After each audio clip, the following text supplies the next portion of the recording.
Flowing में। अच्छी खासी तेजी यहाँ पर आने की पूरी गुंजाइश 250 रुपए से बढ़त से ज्यादा की बढ़त इस स्टॉक में आज देखने को मिली है। यतिन, शुक्रिया इस अपडेट के लिए। इनफैक्ट यतिन को दोबारा जोड़ेंगे डीलिंग रूम के चेक के लिए।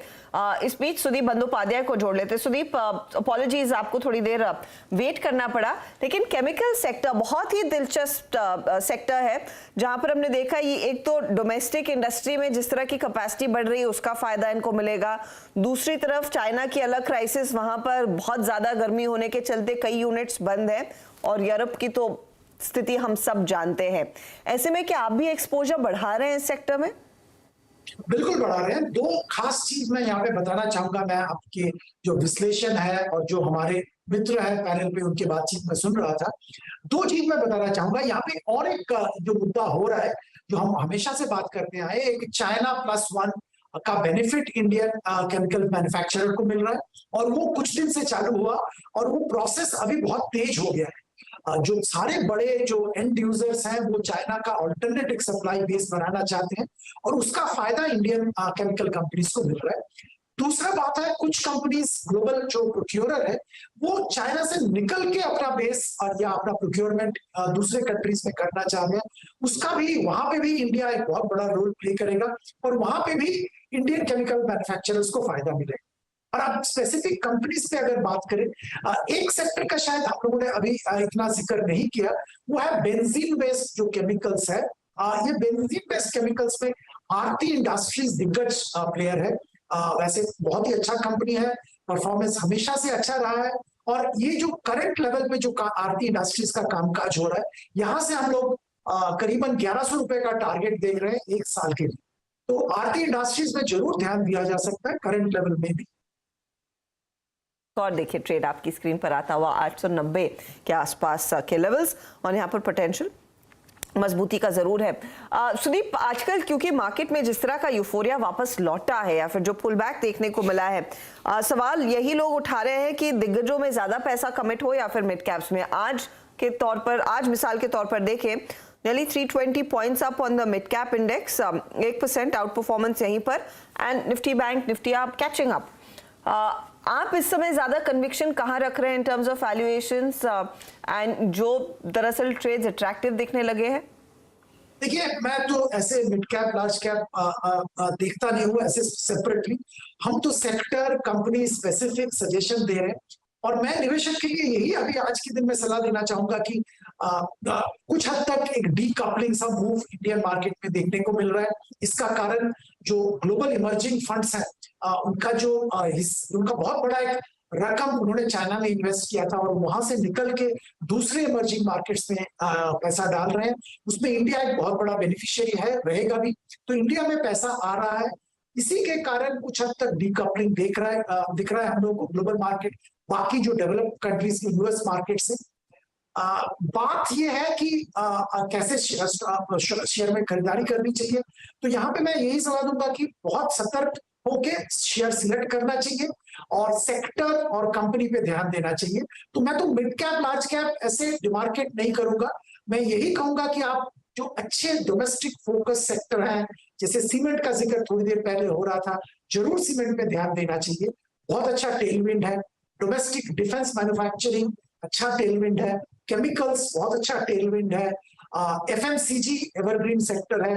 तो ये सारे सेक्टर्स में ध्यान देना चाहिए, और यहाँ पे भी कंपनी चुनना चाहिए, और इसी में निवेश करना चाहिए। मिड कैप लार्ज कैप कोई एक्चुअली कोई माने नहीं रखता है हमारे लिए।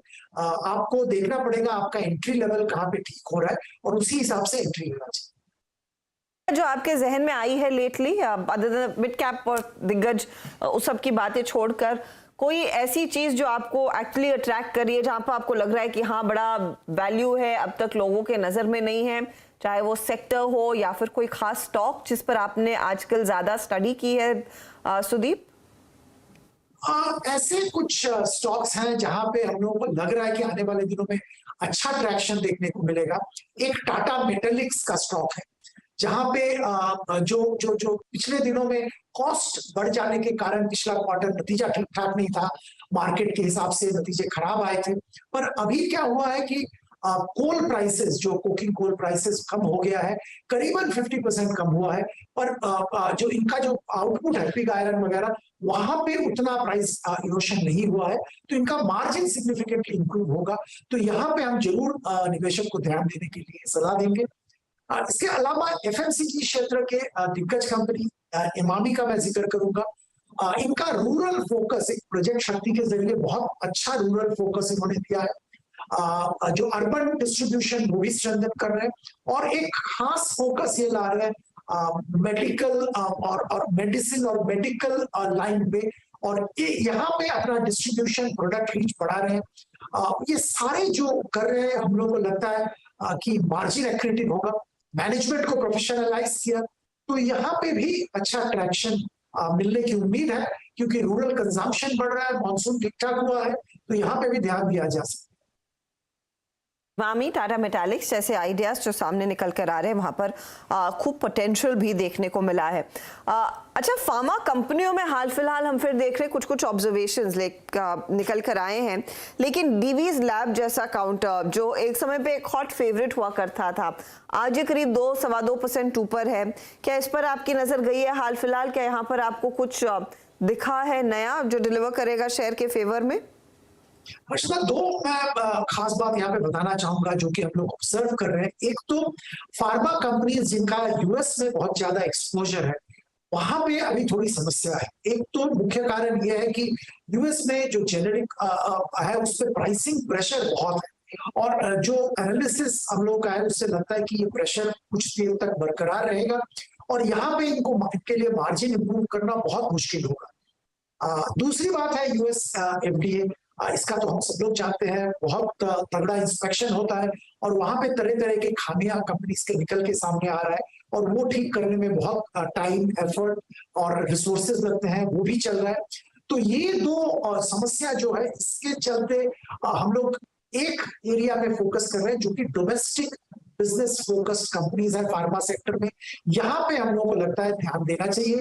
अच्छा खासा अपवर्ड मूवमेंट है डिमांड का, और अच्छा खासा प्रोग्रेस हो रहा है। सो डोमेस्टिक फोकस्ड फार्मा कंपनीज पे ध्यान देना चाहिए। दूसरा एक सेगमेंट हम लोगों ने ध्यान दे रहे हैं जहां पे हम लोग को लगता है कि मूवमेंट अच्छा होगा, इंजेक्टेबल्स। तो इंजेक्टेबल सेगमेंट में जिनका कामकाज अच्छा हो रहा है, जिनका जहां पे पोटेंशियल है, वहां पे ध्यान देने के लिए निवेशक को सलाह दे रहे हैं। एग्जाम्पल के तौर पे मैं ग्लैंड फार्मा का बात करना चाहूंगा इंजेक्टेबल में, और डोमेस्टिक फोकस कंपनीज में जहां पे फोकस ज्यादा हो रहा है, और भी टोरेंट फार्मा और नैटको फार्मा का मैं जरूर जिक्र करूंगा, यहाँ पे ध्यान देना चाहिए।